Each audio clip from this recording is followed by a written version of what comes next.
This is how you set the time on your Casio A163W. All you need to do is to press the mode button 3 times. We are going to arrive here. If I press the button on the right, I'm going to reset the seconds to 0. I can then press the light button in order to be able to adjust the hours.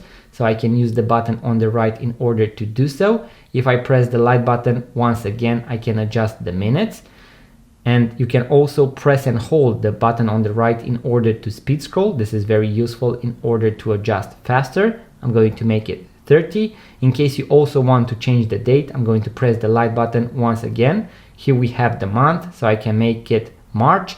Then I can go to the day of the month, so I can make it the 5th. And I can also set the day of the week right here. So let's make it Wednesday. If I press the light button once again, we are going to start the process all over again.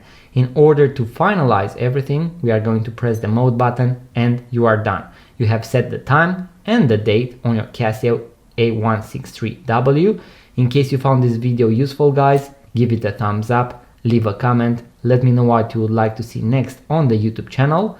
And if you are into watches, vintage watches, watch tutorials and watch reviews, make sure to subscribe to this YouTube channel, guys. It really helps a lot. Thank you, and I'm going to see you on the next video.